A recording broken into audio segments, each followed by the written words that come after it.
வாழ்க வையகம், வாழ்க வையகம், வாழ்க வளமுடன். குரு வாழ்க, குருவே துணை. குருவின் மலரடி போற்றி. சிந்தனையை உடல் நலத்தை சீரமைத்து உய்வித்த குருவே வாழ்க. தியானமே யோகம், யோகமே ஞானம். தமிழ் ஆனந்த யோகம். வாழ்க வளமுடன். மெய்யன்பர்களே, கர்மவினை கழியும் ரகசியங்கள். இப்போ இந்த பகுதியிலே நாம் சென்ற வாரம் சாம்பியன்ஸ் என்று சொல்லக்கூடிய ஒரு புத்தகத்தை பற்றியும் அதில் இருக்கக்கூடிய கருத்துக்கள், அதனோடு நமது வேதாத்திரி மகரிஷி அவர்களுடைய தத்துவம் எப்படி இணைந்து சிந்திக்க முடிகிறது என்பதை நாம் சிந்தித்து வருகிறோம். இதில் சென்ற வாரம் இதில் கலந்து கொள்ளாதவர்களுக்கு ஒரு சிறிய அறிமுகம். இந்த புத்தகத்தை எழுதிய பேராசிரியர் யுவான் நோவா ஹொராரி என்று பெயர். இந்த புத்தகத்தில் அவர் யாரை பற்றி குறிப்பிடுகிறார் என்று சொல்லும்போது அதற்கு ஒரு பெயரை அவர் குறிப்பிடுகிறார். ஹோமோ சாப்பியன் என்று சொல்கிறார். ஹோமோ சாப்பியன் என்பதனுடைய விளக்கம் என்ன என்று சொன்னால், அறிவு நிறைந்த மனிதன் என்று அதனுடைய பொருளாக இருக்கிறது. இப்போ அறிவு நிறைந்த மனிதன் என்று சொல்லுகிறோம் இந்த வார்த்தைக்கு. அப்ப ஐயறிவு வரை இருப்பதெல்லாம், அதுவும் அறிவு உடைய விலங்கினங்கள் வரை, அதுவும் அறிவு உடைய உயிரினம்தான். ஆனால் இதை அறிவு நிறைந்த மனிதன் என்று சொல்லுகிறார். அப்படி என்றால் அங்கே அறிவு நிறைவு பெற்ற இடம் மனிதன். நாம் பலமுறை வேதாத்திரிய தத்துவத்தில் நாம் சிந்தனை செய்திருக்கிறோம். 6வது அறிவு பெற்றவன் மனிதன், 7வது அறிவு வருவதற்கு வாய்ப்பு இல்லை என்று சொல்லிவிட்டோம். அதை பற்றி வேதாத்திரியம் எப்படி விளக்கி இருக்கிறது காந்த தத்துவத்தின் மூலமாக என்பதை நாம் பல்வேறு சிந்தனைகளிலே நமது தமிழ் ஆனந்த யோகத்தில் சிந்தனை செய்திருக்கிறோம். அதனால் அறிவு முழுமை பெற்ற நிறைந்த மனிதன் என்பதுதான் ஹோமோ சாப்பியன் என்று பெயர் அவர் குறிப்பிடுகிறார். சரி, இதில் இந்த மனித இனம் தோன்றி எவ்வளவு காலம் ஆயிருக்கும் என்று யூகத்தில் பார்த்தால் 25 லட்சம் வருடம் ஆயிருக்கும் என்று அங்கு குறிப்பிடப்படுகிறது. அப்ப ஆனால் ஒரு 2 லட்சம் வருடங்களாக மனிதர்கள் இந்த பூமியில் வாழ்ந்திருப்பார்கள் என்பதற்கான சில தடயங்கள் கிடைத்திருக்கிறது என்று சொல்லுகிறார்கள். ஆனால் 25 லட்சம் வருடமாக மனிதன் வாழ்ந்து கொண்டிருக்கிறான். அப்ப எவ்வளவு பெரிய கதையை நம்ம பேசிட்டு இருக்கோம் பாருங்க. நாம் சில 100 ஆண்டுகள் வாழ்றதுங்கிறதே இப்பொழுது இயலாத காரியமாக இருக்கிறது. இது 25 லட்சம் வருடத்துக்கு முன் அந்த அளவுக்கு மனிதனுடைய வாழ்க்கை இருந்திருக்க கூடும் என்று அவர்கள் யூகிக்கிறார்கள். இப்போ இதுல இந்த அறிவு வளர்ச்சி அடைந்த மனிதன் அப்படின்னு பார்க்கும்போது ஒரு 70,000 ஆண்டுகளுக்குள்ளாக வாழ்ந்த மனிதன். அங்கதான் இந்த சென்ற வாரம் பார்த்தோம் அல்லவா, அறிவு புரட்சி. அந்த அறிவு புரட்சி தோன்றிய அடிப்படையில் வாழ்ந்த காலம் ஒரு 70,000 ஆண்டு என்று அவர்கள் குறிப்பிடுகிறார்கள். சரி, இப்போ அந்த அறிவு புரட்சி தோன்றியதற்கு முன் மனித உருவங்கள் ஒவ்வொரு பகுதியிலும் வெவ்வேறு மனித உருவங்களாக வாழ்ந்ததாகவும், அவை இப்பொழுது ஒன்று அழிந்திருக்கக்கூடும் அல்லது ஒரே உருவமாக மாறியிருக்கக்கூடும் என்று சொல்லுகிறார். அது கூட சாய்ஸ்ல தான் அவர் சொல்றார். அதாவது கிழக்கு பகுதியில் ஆப்பிரிக்கா பகுதியில், அதே போல நமது லெமோரியா இந்த பகுதியில், இந்த ஒவ்வொரு பகுதியிலும் தோன்றிய அந்த மனித இனங்கள் வெவ்வேறு ஒரு உருவத்தில் இருந்ததாக, ஒரு 6-7 வகையாக இருந்ததாக அவர் யூகிக்கின்றார். இது ஒரு இனம் இன்னொரு இனத்தோடு கலந்து அவை அதற்கு கீழே வந்த இனங்கள் என்ற அடிப்படையில் இவை ஒன்றாக மாறி இருக்கலாம் என்றும், அல்லது ஒரு இனம் இன்னொரு இனத்தை அழித்து இது ஒரே இனமாக வந்திருக்கலாம் என்றும் அவர்கள் யூகிக்கிறார்கள். ஆனால் இப்போ அது இயற்கை அந்த இறுதியாக இப்பொழுது வாழ்ந்து கொண்டிருக்கக்கூடிய மனித உருவம் இருக்கிறது அல்லவா, அதை இயற்கைதான் தேர்வு செய்தது என்று அவர் எழுதுகிறார். அப்ப இயற்கையால் தேர்வு செய்யப்பட்ட மனிதன் இவன் என்று. அதை இந்த கதையை நாம் சிந்திக்கும் போது இயற்கை எப்படி தேர்ந்து எடுத்திருக்கும் என்று பார்த்தால், இயற்கையினுடைய தேர்வு அந்த 6வது அறிவினுடைய வளர்ச்சி நிலை, முதிர்ச்சி நிலையை அடிப்படையாக கொண்டு அது தேர்வு செய்திருக்கும் என்றுதான் நாம் யூகிக்க முடிகிறது. நாம் ஏற்கனவே சொல்லியிருக்கோம், 6 அறிவு படைத்த மனிதன் 6 அறிவாக இல்லை, குறைப்பிரசவம் என்று கூட நாம் சென்ற வாரம் பேசினோம். அப்ப அதில் அந்த 5.3, 5.4, 5.5 என்று அந்த அந்த அறிவின் வளர்ச்சி நிலையை அடிப்படையாக வைத்து இந்த இயற்கையின் தேர்வு நடந்திருக்க கூடும் என்று நாம் அதை சிந்தனை செய்து கொள்ளலாம். இப்போ அதனுடைய வளர்ச்சி நிலை என்பதை எப்படி அறிந்து கொள்வது என்று பார்த்தால், வேறு ஒன்றும் இல்லை, இந்த முதுகுத்தண்டு நிமிர்ந்து நிமிர்ந்து நிமிர்ந்து எப்பொழுது முழுமையாக வெற்றிக்கலா அந்த முதுகுத்தண்டு நிமிர்ந்த நிலையில் மனிதன் வந்தானோ அவன்தான் இயற்கையால் தேர்ந்தெடுக்கப்பட்ட மனிதனாக மாறியிருப்பான். அப்ப அந்த முதுகுத்தண்டு மெதுவாக நிமிர்ந்து கொண்டிருக்கக்கூடிய அந்த நிலை இருக்கிறதே, அது முழுமையாக நிமிர்ந்து வருவதற்கு வரை அந்த அரை நிலையில் நிமிர்ந்த அந்த மனித இனமெல்லாம் இல்லை, அழிந்திருக்க கூடும் என்று நமக்கு தோன்றுகிறது. அப்ப இதுல இந்த முதுகுத்தண்டு நேரா இருக்கிறதுங்கிறது அதனுடைய பர்பஸ் என்பது அதுதான் இறை உணர்வு பெற்று அந்த ஞானம் என்ற நிலையை அடைவதற்கான ஒரு அடையாளம் என்பதாகத்தான் நாம் பார்க்க முடிகிறது. சரி, அப்படிப்பட்ட நிலையிலே இந்த மனித இனம் தோன்றி வளர்ந்து வந்தது. சரி, இப்போ இந்த உலகத்தில் இப்பொழுது வாழ்ந்து கொண்டிருக்கக்கூடிய மனித இனம் இருக்கிறதே, இவையெல்லாம் ஒரே இனம்தானா என்றால் ஆம், மனித இனம் ஒரே இனம்தான், ஒரே இனம்தான்.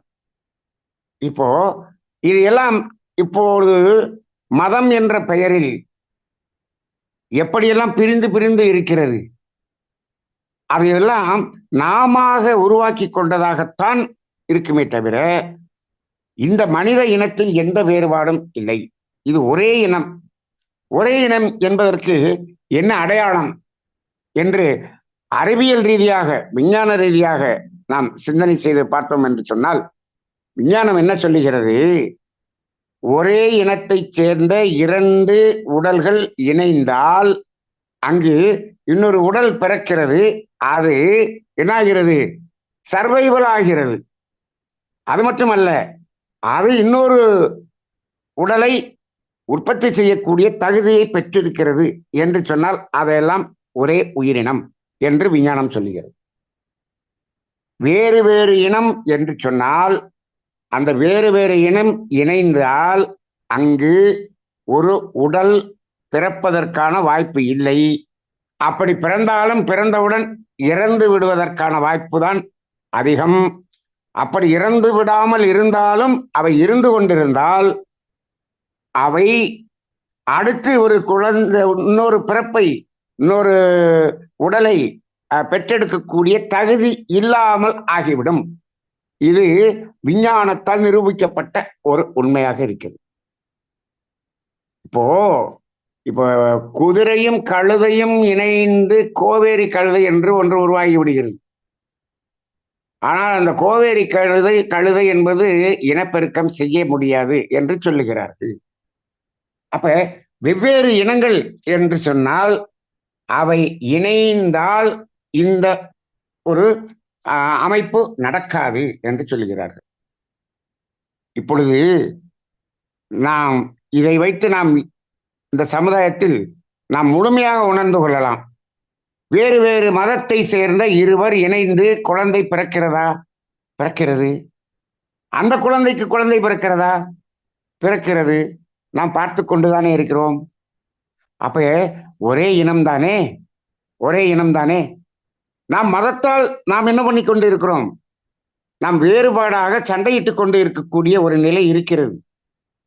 ஆனால் அறிவியல் பூர்வமாக இது எங்கு நிரூபிக்கப்படுகிறது? இரண்டு மதங்களைச் சேர்ந்தவர்கள் இணைந்து குழந்தை பெற்றுக் கொள்கிறார்கள், அந்த குழந்தையும் குழந்தை பெற்றுக் கொள்கிறது. அப்ப அது நிரூபணமாகிவிட்டது. இங்க இருக்கக்கூடிய மனிதன் எல்லாம் ஒரே இனம் என்று அதை ஏற்றுக்கொள்ளும் பக்குவம், அதற்குரிய விளக்கம் கொடுத்து அந்த பக்குவம் அடைய செய்யக்கூடிய தத்துவம் கொடுக்கப்படவில்லை. இதுதான் இந்த சமுதாயத்தில் உள்ள ஒரு குறை. சரி, அந்த அளவுக்கு ஒரு நிறைவாக புரிதலை கொடுக்கக்கூடிய தத்துவம் நிறைந்தது வேதாத்திரியம். 100% அதற்குரிய விளக்கத்தை கொடுக்க முடியும். அதில் என்னென்ன கேள்விகள் மனிதர்கள், நமது இளைஞர்கள் கேட்டாலும் அதற்குரிய விளக்கத்தை அவர்கள் ஓரளவுக்கு ஏற்றுக்கொள்ளக்கூடிய அளவில் கொடுக்கக்கூடிய தத்துவம் வேதாத்திரியத்தில் இருக்கிறது. வேதாத்திரியம் என்பது அவ்வளவு முழுமை பெற்ற தத்துவம். ஆனால் இப்பொழுது அது முழுமையாக சமுதாயத்துக்கு சென்றடையவில்லை என்ற ஒரு நிலையை நாம் பார்க்கிறோம். அந்த குறை நீங்க வேண்டும். இது முழுமையாக சமுதாயத்துக்கு முழுமையாக போக வேண்டும் என்பதற்காகவே நாம் தமிழானந்த யோகத்திலே நாம் வேதாத்திரிய சிந்தனைகளை ஆழமாக பல்வேறு கோணங்களில் நாம் இதை கொடுத்து கொண்டு வருகிறோம். அதன் அடிப்படையில் தான் இப்பொழுது நாம் இந்த சிந்தனையை எடுத்திருக்கின்றோம். நீங்கள் கூட கேட்கலாம், எதற்கு சாம்பியன் ஏதோ ஒரு புத்தகத்தை எடுத்துட்டு இவர் எதுக்கு இங்க பேசிட்டு இருக்கிறார் வேதாத்திரியத்தை பேசாமல் என்று. இப்போ ஒவ்வொருவரும் கூறக்கூடிய கருத்துக்களில் வேதாத்திரியத்தின் அடிப்படையில் அந்த கருத்துக்கள் எப்படி பொருந்துகிறது என்பதையும், அந்த கருத்துக்களின் அடிப்படையிலே வேதாத்திரியத்தின் தத்துவம் இன்னும் எவ்வளவு உயர்ந்து நிற்கிறது என்பதையும் இந்த சமுதாயத்துக்கு உணர்த்த வேண்டும் என்ற அடிப்படையில் தான் இதை நாம் இப்பொழுது சிந்தனைக்காக எடுத்திருக்கின்றோம். சரி, இப்போ நாம போன வாரத்திலே அறிவு புரட்சி, வேளாண் புரட்சி, சமுதாய ஒருங்கிணைப்பு, அடுத்தது அறிவியல் புரட்சி என்று 4 வகையாக இந்த மனித இனத்தில் அது மலர்ந்தது என்று சென்ற வாரம் பார்த்தோம். இப்ப இந்த அறிவு புரட்சிங்கிறது வந்ததுனால என்ன வித்தியாசம்? இந்த அறிவு புரட்சி எங்க வந்தது? மனிதனிடம்தான் அறிவு புரட்சி. ஆரம்பத்தில் அறிவு புரட்சி இல்லை. இந்த அறிவு புரட்சி வந்ததுனால என்ன நடந்தது, என்ன பலன் என்று கேட்டால், இப்போ நீங்க அந்த ஸ்கூல்ல எல்லாம் ஸ்போர்ட்ஸ் டே நடத்துவாங்க. அதுல ரிலே ரேஸ்ன்னு ஒன்று நடத்துவாங்க. ரிலே ரேஸ்னா இப்போ 2000 மீட்டர் சுற்றளவு அது ஓடணும். அதை 4 பேர் ஓடுவாங்க. 500 மீட்டர் ஒருத்தர் போவார், ஒரு குச்சி எடுத்துட்டு போவார். அங்க 500வது மீட்டர்ல ஒருத்தர் இருப்பார். அவர்கிட்ட அந்த குச்சியை கொடுத்தோன்னே அவர் அதை வாங்கிட்டு போவார். அவர் 1000வது இடத்துல ஒருத்தர் இருப்பார், அவர்கிட்ட கொடுப்பார். 4வதாக 1500ல இருந்து 2000 வரைக்கும் ஒருத்தர் ஓடுவார். இப்போ கடைசியாக ஓடியவர் அந்த 2000 கம்ப்ளீட் பண்ணிட்டார். அப்ப என்ன பண்றாரு? இவர் கொடுத்ததை அவர் பெற்றுக்கொண்டு அப்படி ஓடுவது என்பது ரிலே ரேஸ் அப்படின்னு நம்ம பார்த்திருப்போம். இங்கே இந்த அறிவு புரட்சி என்ன மனிதனுக்கு பயன்பாடை கொடுக்கிறது என்று சொன்னால், இப்போ அந்த அறிவு நிலையில், சிந்தனை நிலையில் உயர்ந்து உயர்ந்து உயர்ந்து செல்கிறான் மனிதன். உயர்ந்து சென்று அவன் எந்த அளவுக்கான ஒரு அறிவின் உயர்வு நிலை இருக்கிறானோ அவன் அவனுடைய அந்த அனுபவங்களை எல்லாம், இப்போ அவன் ஒரு 70 வயது ஆகிறது என்று வைத்துக் கொள்ளுங்கள். 70 வயது வரை அந்த அறிவு புரட்சியின் காரணமாக அவன் பெற்ற அனுபவ அந்த தொகுப்பு இருக்கிறது அல்லவா, அதை இவன் 20 வயதில் இருக்கக்கூடிய ஒரு இளைஞனுக்கு கொடுத்து விடுகிறான் என்று வைத்துக் கொள்ளுங்கள். இப்ப இந்த 20 வயது இளைஞன் அந்த 70வது வயதில் இருந்து அங்க அறிவின் நிலையில் இவன் தொடங்குகிறான் அந்த பயணத்தை. அப்ப இவன் அந்த 70 வயது வரை காத்திருந்து அதன் பிறகு தொடங்க வேண்டிய அந்த இடம் இவனுக்கு 20வது வயதிலேயே கிடைத்து விட்டது. இதுதான் இந்த அறிவு புரட்சியில் மனிதனுக்கு கிடைத்த ஒரு பெரிய பலம் என்று அவர் குறிப்பிடுகிறார்.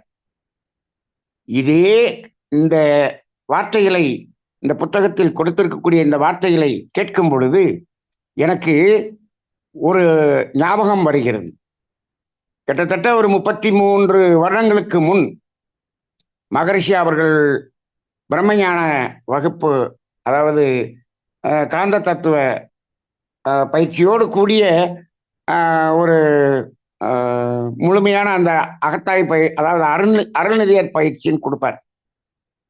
அப்படி கொடுக்கும்பொழுது சான்றிதழ் கொடுத்து கொண்டிருக்கிறார். கொடுத்து கொண்டிருக்கும் போது ஒவ்வொருத்தர் பேரையும் வளர்ச்சி அவர் அந்த திண்ணையில உட்கார்ந்து கொடுப்பார். அது பழைய அந்த ஓட்டு ஹாலில் திண்ணையில உட்கார்ந்துருப்பார், காலை தொங்க போட்டு உட்கார்ந்து கொடுப்பார். அப்பொழுது ஒரு மாணவனுடைய பெயரை வாசிக்கிறார். அந்த மாணவன் வர்றான். பக்கத்தில் வந்தோடனே உன்னுடைய வயது என்னப்பான்னு கேட்கிறார். அவன் வயது 16 17 என்ன சொன்னான். அப்ப மகரிஷிக்கு வயது 80க்கு மேல ஆயிடுச்சு. அப்ப மகரிஷி சொல்றாங்க, 80 வயதில் நான் பெற்ற முழுமையான ஞானத்தை இந்த பையன் இந்த 16 17 வயதிலேயே பெற்றுவிட்டான். இந்த பையன் 80 வயது ஆகும் பொழுது இவன் அந்த அறிவு என்ற ஞானம் என்ற நிலையில் இவன் எந்த அளவுக்கு உயர முடியும் என்று மகரிஷி அவர்கள் சொல்லி அவனை பக்கத்துல அப்படியே உட்கார வச்சு அப்படியே தோல்ல கையை போட்டு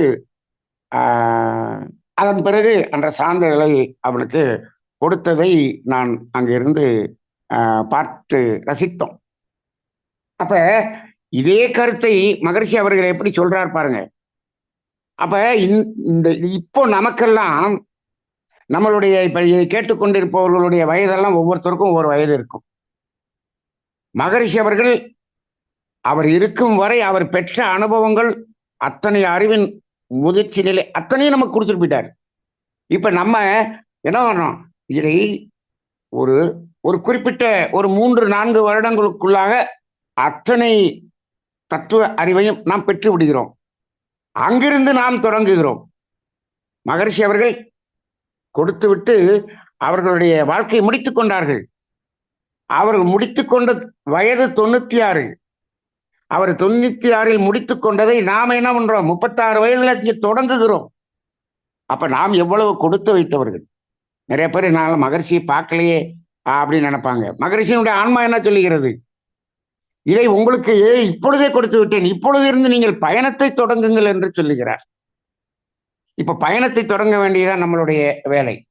இதுதான் இந்த மனிதனுடைய அறிவு புரட்சியில் மனிதனுக்கு கிடைத்த ஒரு பலன் என்று அந்த புத்தகத்தின் பேராசிரியர் அதை குறிப்பிடுகிறார். சரி, அதன் பிறகு இந்த வேளாண் புரட்சி என்பது வந்தது கடந்த 10,000 வருடங்களுக்கு முன்தான் என்று அவர்கள் குறிப்பிடுகிறார்கள். ஆனால் இந்த வேளாண் புரட்சி என்பது வந்தது, அந்த புத்தக ஆசிரியர் இது நன்மையானதா தீமையானதா என்று அவர் குறிப்பிடும் பொழுது 2 வகையில் அது தீமையானது என்று குறிப்பிடுகிறார். ஆனால் இப்பொழுதெல்லாம் நமக்கு நன்மையானது என்று நாம் சொல்லிக் கொண்டிருக்கிறோம். இந்த வேளாண் புரட்சி வந்தது நன்மையானது என்று சொல்லக்கூடாது, அது வேற மாதிரி சொல்லலாம். என்ன சொல்லலாம்னா, அது ரொம்ப வசதியானது என்று சொல்லலாம். உட்கார்ந்த இடத்துல நமக்கு உணவு கிடைக்கிறது. எவ்வளவு நாள் கிடைக்கிறது. ஒரு வருஷத்துக்கு தேவையான உணவை நாம பதுக்கி வைக்கக்கூடிய அளவுக்கு நம்மிடம் கிடைக்கிறது. அப்படி ஒரு வசதி இருக்கிறது. இந்த வசதியாக இருக்கிறது என்று சொல்லலாம். ஆனால் அதில் இருக்கக்கூடிய தீமை என்ன என்று சொல்லுகிறார் என்று சொன்னால், 2 வகையான அதுல அது நெகட்டிவ்ஸ் சொல்றார். ஒன்று, இப்படி உணவு புரட்சி செய்து உணவு தயார் பண்ணன பிறகு மனிதனுடைய எதிர்ப்பு சக்தி குறைந்து விட்டது என்று சொல்லுகிறார். ஏனென்றால் ஒரே மாதிரியான உணவை உண்ணுகிறான். ஆனால் இவன் காடுகளில் திரிந்து உணவை எடுத்து உணவாக எடுக்கும் பொழுது என்ன கிடைக்கிறதோ அதை உணவாக எடுப்பான். அதற்காக அலைந்து திரிந்து உடல் உழைப்பு கொடுப்பான். அப்படி பல்வேறு வகையான உணவுகளை அவன் உண்டான். எப்போ வேளாண் புரட்சி வந்ததோ அதுக்கப்புறம் இந்த நெல்லும் கோதுமையும் வந்துருச்சு. இந்த நெல்லு கோதுமை என்பது மனிதனுக்குரிய உணவாக இல்லை என்று இவர் குறிப்பிடுகிறார். இது மனிதனாக உருவாக்கியது என்று சொல்லுகிறார். பயிரிட்டு உருவாக்குறதுல இதைத்தான் அவன் பண்படுத்தி வைத்துக் கொள்ள முடியும் என்று சொல்லுகிறார். சரி, அப்ப இம்யூனிட்டி ஒன்று குறைஞ்சி போச்சு. இன்னொன்று என்ன நடந்தது என்றால், இன்னொன்று அவனுக்கு அதை தேக்கி வைத்து பதுக்கி வைத்து அதை தனக்கென்று வைத்துக் கொள்ளக்கூடிய ஒரு அந்த தீய குணம் என்பது ஒன்று வந்து விட்டது. அதே போல அந்த விவசாயம் செய்யக்கூடிய அந்த நிலம் இருக்கிறது அல்லவா, வேளாண்மை செய்தான் அல்லவா, அந்த வேளாண்மை செய்த நிலத்தை என்னுடையது என்று ஆக்கிவிட்டான். இந்த நிலம் யாருடையது?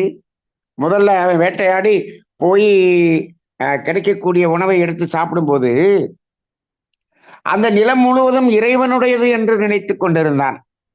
இறைவனுடைய நிலத்திலே இந்த மரங்கள் செடிகள் எல்லாம் வளர்ந்து காய்த்து கனிந்து கொண்டிருக்கிறது. நாம உணவாக எடுத்துக்கொண்டிருக்கிறோம்.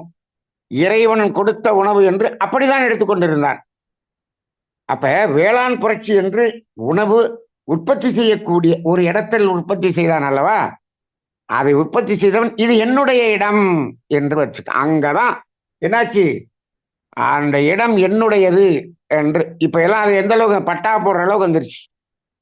இப்போ பத்திர பதிவு அலுவலகம் என்ற அளவுக்கு வந்துருச்சு. அப்ப அந்த இடத்தை என்னுடையது என்று வைத்துக் கொண்டான்.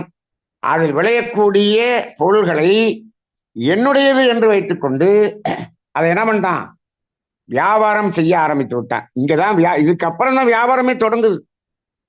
அப்ப பதுக்கல் என்பது வந்து விட்டது. எது? உணவுப் பொருள் பதுக்கல். இந்த பூமி என்ற இடத்தை பதுக்குதல் என்பது வந்து விட்டது. அப்ப அங்க ஆரம்பிச்சதுனால இந்த கர்மவினை தொடங்கிய இடம் அந்த இடமாக இருக்கிறதுனால அதுவும் இந்த வேளாண் புரட்சியால் வந்த ஒரு விளைவு என்று இந்த ஆசிரியர் எழுதுகிறார். ஆனால் இதுவும் சிந்திக்க வேண்டியதாகத்தான் இருக்கிறது. ஏனென்று பாருங்கள், இப்பொழுதெல்லாம் வேளாண்மை என்றாலே என்னவென்று தெரியாது. அதற்கு மேல அதற்கு ஒரு மையமாக ஒரு பணத்தை வைத்து விட்டதனால இந்த பணத்தை சம்பாதித்தால் போதும் எனக்கு உணவு கிடைத்துவிடும் என்று இயற்கை என்றால் என்ன என்றே தெரியாத இளைஞர்களை இப்பொழுது நாம் பார்த்து கொண்டிருக்கிறோம். அப்ப எப்படி இருக்கும்? சரி, அப்ப இது ஒரு புரட்சியாக இருந்தாலும் அது திரட்சியான புரட்சியாக இல்லை. அது இன்னைய சமுதாய மக்களிடம் இது ஒரு பெரிய பகையை வளர்த்து கொள்ளக்கூடியதாகவும் ஒரு கர்ம வினையை கூட்டிக் கொள்ளக்கூடியதாகவும் ஆகிவிட்டது என்பதை நாம் உணர்ந்து கொள்கிறோம். சரி, இப்போ அதுக்கு அடுத்து இந்த சமுதாயம் ஒருங்கிணைந்த ஒரு புரட்சி என்று வந்தது.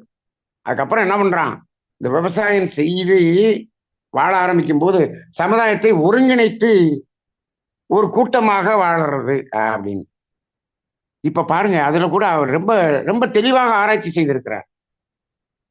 ஒரு மனிதன் ஒரு கூட்டத்தை நிர்வகிக்கிறது அப்படிங்கிறது சாத்தியமா என்று கேட்டால் சைக்கலாஜிக்கலா என்ன சொல்றாங்கன்னா, ஒரு மனிதன் 40 பேர் கொண்ட ஒரு கூட்டத்தை தான் அவன் நிர்வாகம் செய்ய முடியும். 40 பேருக்கு மேல போயிட்டா அதை நிர்வாகம் செய்ய முடியாது என்று சைக்கலாஜிக்கலா சொல்றாங்க. அதனால பாத்தீங்கன்னா ஸ்கூல்ல ஒரு கிளாஸுக்கு வந்து 40 பேர் மேக்சிமம்னு சொல்லுவாங்க. இப்ப எல்லாம் அதை கூட குறைக்கிறோம். அந்த சாதாரணமா அந்த பள்ளிகளில் பார்த்தோம் என்று சொன்னால் ஒரு வகுப்புக்கு 40 பேர் என்று அவர் நிர்ணயம் செய்வதற்கு காரணம், அதற்கு மேல் இருந்தால் அவர்களை என்ன செய்ய முடியாது, அந்த குழுவை நிர்வகிக்க முடியாது என்று சொல்லுகிறார்.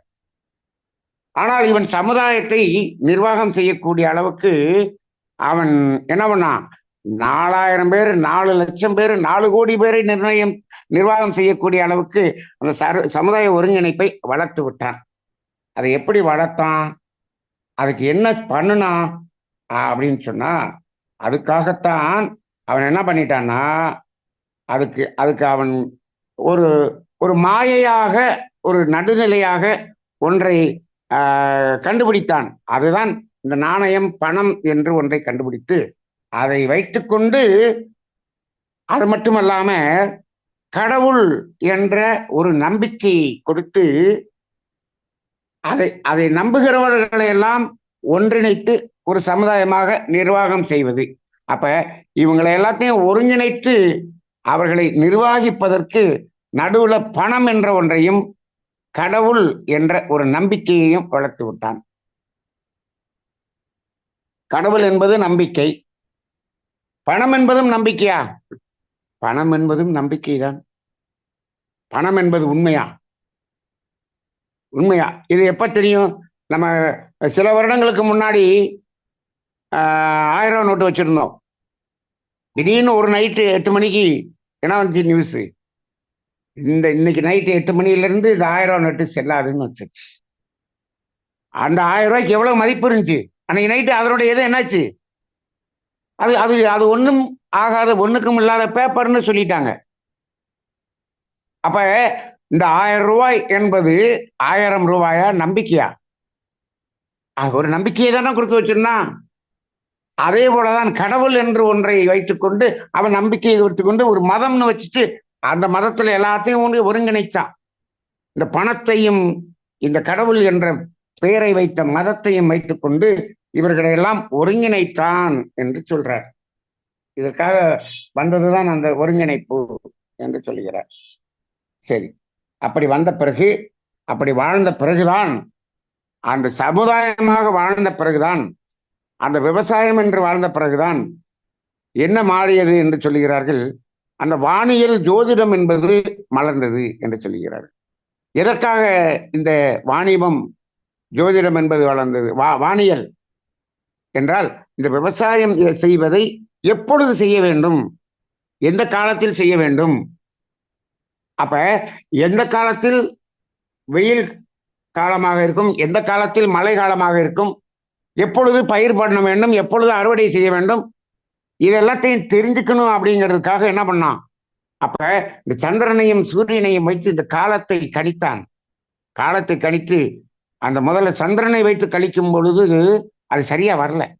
ஒரு மாதத்துக்கு ஒரு முறை அதை கணிக்கக்கூடிய நிலை, ஆனால் அப்படி வரல. ஆனால் சூரியனை வைத்து கணிக்கும் போது ஒரு வருடம் என்று வந்த பிறகு, அந்த ஒரு வருடத்தில் இந்த பூமி அந்த சூரியனை சுற்றி வருது. அந்த ஒரு வருடத்துக்கு பிறகு மீண்டும் அந்த பழைய மாதிரியான காலமே வருகிறது என்பதை உணர்ந்த பிறகு, அந்த காலநிலைகளை அறிந்து நாம் எதை செய்ய வேண்டும், எதை செய்யக்கூடாது, எதை எப்பொழுது செய்ய வேண்டும், எப்பொழுது செய்யக்கூடாது என்பதை கணிப்பதற்காக வானியல் என்பதை கண்டுபிடித்தான். அப்ப விவசாயத்துக்காக கண்டுபிடிக்கப்பட்டதான் இந்த வானியல். அது கடைசியில அப்புறம் என்ன மாறிடுச்சு அப்படின்னு சொன்னோம்னா, இதை அடிப்படையாக வைத்துக்கொண்டு மனித வாழ்க்கையில் எதை செய்ய வேண்டும், எதை செய்யக்கூடாது, எதை எப்பொழுது செய்ய வேண்டும் என்பனவற்றை கணிப்பதற்காக வந்ததுதான் ஜோதிடம். ஆக அந்த ஜோதிடம் என்பதும் அதன் அடிப்படையில் வந்ததுதான். இப்பொழுதெல்லாம் இந்த ஜோதிடம் பார்ப்பவர்கள் கூட எதை எப்பொழுது செய்ய வேண்டும், எப்பொழுது செய்யக்கூடாது அப்படின்னு யாராவது வந்து கேட்கிறாங்களா? அப்படிலாம் இல்லை, அப்படிலாம் கேட்கறது இல்லை. எனக்கு எப்ப இது நடக்கும், எனக்கு ஏன் இப்படி நடக்குது அப்படின்னு தான் கேட்கிறாங்களே தவிர, அந்த ஜாதகத்தின் அந்த ஜோதிடத்தின் அடிப்படையிலே எது எப்பொழுது நடக்கும், அது நடக்காமல் இருக்க நான் எதை என்ன செய்ய வேண்டும், எப்பொழுது செய்ய வேண்டும், இதை தெரிந்து கொண்டு நமது செயலை மாற்றிக்கொள்வதற்குத்தான் ஜோதிடம் என்ற உண்மை தெரியாமல் இன்றைய சமுதாயம் போய்க் கொண்டிருக்கிறது. ஜோதிடர்களும் அதை வைத்து அவர்கள் பிழைத்துக் கொண்டிருக்கிறார்கள், ஏமாற்றி பிழைத்துக் கொண்டிருக்கிறார்கள் என்பதுதான் உண்மை. ஆக இந்த ஜோதிடம், வானியல் என்பதும் ஒரு சமுதாய வாழ்க்கையிலே நாம் துன்பமில்லாமல் வாழ்வதற்கான ஒரு பாதையை காட்டுவதாகத்தான் அமைத்திருந்தார்கள். இப்ப நம்ம அதுக்காக தான் நம்ம என்ன சொல்றோம்னா, இந்த ஜோதிடம் என்பது கூட மகரிஷியினுடைய தத்துவங்களோடு இணைந்து அதை விளங்கி பார்க்கும் பொழுது அதில் பல உண்மைகளை நாம் உணர்ந்து கொள்ள முடிகிறது. இதை நமது சமுதாய மக்களும் உணர்ந்து கொண்டு துன்பமில்லாத நிலையில் வாழ வேண்டும் என்பது ஒரு நோக்கம். இன்னொரு நோக்கம், நமது சந்ததிகளின் வாழ்க்கையை இப்பொழுது எப்படி அவர்களுடைய வாழ்க்கையை துன்பமில்லாத வாழ்க்கையாக அமைப்பது. அப்ப எதிர்காலத்தை, பேரனுடைய வாழ்க்கையை, நமது பையனுடைய வாழ்க்கையை நாம் எப்படி துன்பமில்லாத வாழ்க்கையாக நிர்ணயம் செய்வது என்பதற்கான ஒரு அறிவை கொடுப்பதுதான் இந்த ஜோதிடம். என்னங்க என்னமோ சொல்றீங்க அப்படிங்கிறது, பையனுடைய பேரனுடைய வாழ்க்கையை துன்பமில்லாத வாழ்க்கையாக நாம் நிர்ணயம் செய்ய முடியுமா அப்படின்னு எல்லாருக்குள்ளேயும் ஒரு கேள்வி இருக்கும். நிச்சயமாக, இன்னொரு வார்த்தை கூட போடுறேன், சத்தியமாக நாம் தான் அதை நிர்ணயம் செய்ய முடியும். உறுதியாக இப்படி அடிச்சு சொல்லணும், இறைவனால் நிர்ணயம் செய்யப்படுவது இல்லை. நமது பையனுடைய வாழ்க்கை, நமது பேரனுடைய வாழ்க்கை, நமது மகளுடைய வாழ்க்கை, பேத்தியினுடைய, அதாவது ஒட்டுமொத்தமாக நமது சந்ததியினுடைய வாழ்க்கை நம் கையில்தான் இருக்கிறது 100%. இறைவனை தயவு செய்து பழி போடாதீர்கள். இறைவன் மேல்தான் எல்லாரும் பழி போடுறாங்க. எனக்கு என் பேரனுக்கு ஏன் இப்படி வந்தது என்று இறைவனிடம் போய் ஒரு கேள்வியை கேட்கிறார் இவர். அங்க இறைவன் சொல்வது இவர் காதுக்கு கேட்கதில்லை. உன் பேரனுக்கு ஏன் வந்ததுங்கிறதுக்கு காரணம் நீதான் அப்பா அப்படின்னு இறைவன் அங்கிருந்து சொல்வது இவர் காதுக்கு கேட்கல. இதை உணர்த்த வேண்டும் என்பதற்காகத்தான் இப்ப நாம என்ன பண்ணியிருக்கோம், இந்த மாதத்திலிருந்து இந்த ஜோதிடம் சார்ந்த வேதாத்திரிய தத்துவங்களோடு இணைந்த ஜோதிடத்தை, ஒரு அடிப்படையை நாம் தெரிந்து கொள்ள வேண்டும் என்பதற்காக வெள்ளிக்கிழமை அந்த ஜோதிட வகுப்பு என்பதை தொடங்கலாம் என்று இருக்கிறோம். அது முழுமையாக வேதாத்திரிய தத்துவத்தோடும், வேதாத்திரிய காந்த தத்துவம், அலை இயக்க தத்துவம், செயல் விளைவு தத்துவம், கர்மவினை தத்துவத்தை அடிப்படையாக கொண்ட ஒரு விளக்கமாகத்தான் இருக்கும். ஜோதிடத்தில் உண்மையை உண்மையாக போட்டு உடைக்கக்கூடியதாக இருக்கும். இது பெரும்பான்மையான ஜோதிடர்களுடைய அவர்களுடைய அந்த வியாபாரத்தை கெடுப்பதாக கூட இருக்கலாம். அதை பற்றி நமக்கு கவலை இல்லை. நமக்கு உண்மையாக செல்ல வேண்டும். இதுதான் தமிழ் ஆனந்த யோகத்தின் நோக்கமாக இருக்கிறது. உண்மையை உண்மையாக வெளிப்படுத்த வேண்டும் சமுதாயத்துக்கு என்ற அடிப்படையில் தான் நாம் அதை வெளிப்படுத்த இருக்கின்றோம். சரி, இதற்கடுத்து வந்ததுதான் அறிவு புரட்சி, அறிவியல் புரட்சி, இண்டஸ்ட்ரியல் ரெவல்யூஷன் என்று வந்துவிட்டது. சரி, இப்போ இன்னைக்கு இண்டஸ்ட்ரியல் ரெவல்யூஷனை பத்தி பேசணும்னா அது எங்கேயோ போயிருச்சு. ரைட்டு. இப்போ அது அந்த இண்டஸ்ட்ரியல் ரெவல்யூஷன் வந்ததுனால அது நமக்கு நன்மையா தீமையா இதெல்லாம் தனியா நம்ம ஒரு இடத்துல பேசலாம். அதையும் நிறைய பேசுறாங்க, அது தனியா பேசலாம். இந்த இடத்துல இப்போ இந்த அறிவு புரட்சி என்று வந்த பிறகு இந்த சமுதாய ஒருங்கிணைப்புன்னு வரும்பொழுது அங்க என்ன செஞ்சாங்க அப்படின்னு சொன்னோம்னா, ஒரு அப்ஜெக்டிவ் ரியாலிட்டி என்று ஒன்று கொடுக்குறாரு, இமேஜினரி ரியாலிட்டி என்று ஒன்று கொடுக்கிறார். இது சமுதாயத்தில் இது ரெண்டையும் இப்படி உருவாக்கினார்கள் என்று சொல்றாங்க. இப்போ இதை பற்றி தான் நாம இன்னைக்கு நம்ம பேசணும் அப்படின்னு நினைச்சுக்கிட்டு இருந்தோம். Objective reality, imaginary reality. இப்போ இதுக்கு மேல இது ரெண்டு தான் அவர் சொல்லி இருக்கிறார். நம்ம இதுக்கு மேல என்ன சொல்லலாம்னா, ஒரு ட்ரூ ரியாலிட்டி என்று ஒன்று வச்சுக்கலாம்.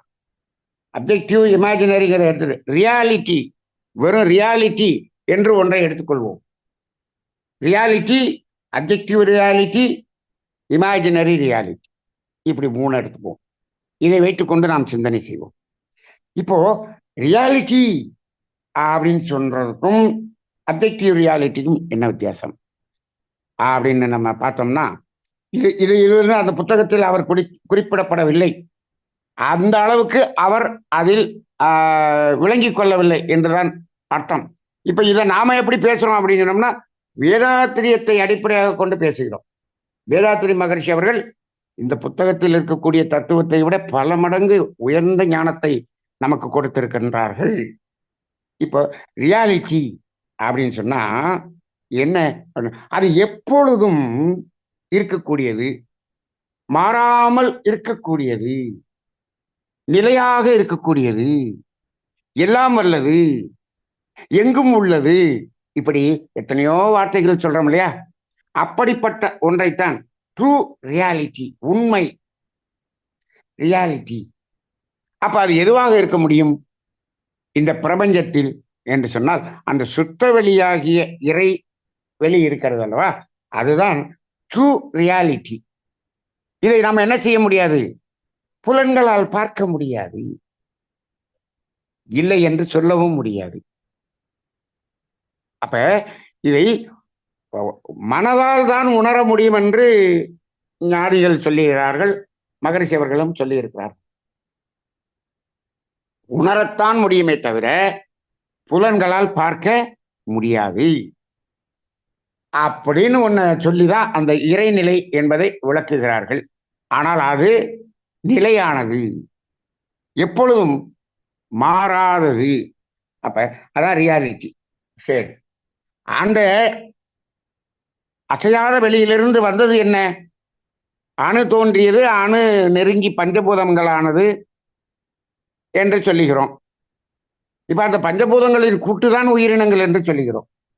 இப்ப அப்ஜெக்டிவ் ரியாலிட்டினா என்ன அப்படின்னா, இந்த பிரபஞ்சத்தில் நாம் பார்க்கக்கூடிய அந்த இயற்கை, அது புலன்களால் பார்க்கிறோம், இருக்கிறது. ஒரு ஆப்ஜெக்ட், இதைத்தான் அப்ஜெக்டிவ்ங்கிறது. என்ன ஒரு ஆப்ஜெக்ட்? ஆப்ஜெக்ட்ங்கிறது எங்க தோன்றியது? எப்பொழுது அணு என்று வந்ததோ, பஞ்சபூதங்களாக வரும்போது அது ஆப்ஜெக்ட் அப்படின்னு தோன்றியது. இது அப்ஜெக்டிவ் ரியாலிட்டி. அப்ப இப்ப என்னன்னா, இந்த இயக்க பிரபஞ்சத்தில் இது இப்படித்தான் நிகழ்ந்து கொண்டிருக்கும்.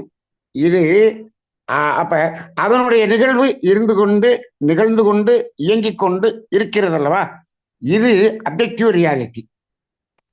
இப்போ தினமும் காலையில சூரியன் உதிக்குது, மாலையில மறையுது அப்படின்னு சொல்றோம். இப்போ அது நடக்குதா இல்லையா? நடக்குதா இல்லையா? நடக்குது. நம்ம கண்ணால பாக்குறோம், சூரிய உதயத்தை பாக்குறோம், சூரியன் மறையறத பாக்குறோம். இப்போ இந்த இது ஒரு ஆப்ஜெக்டா பாக்குறோம் இல்லையா?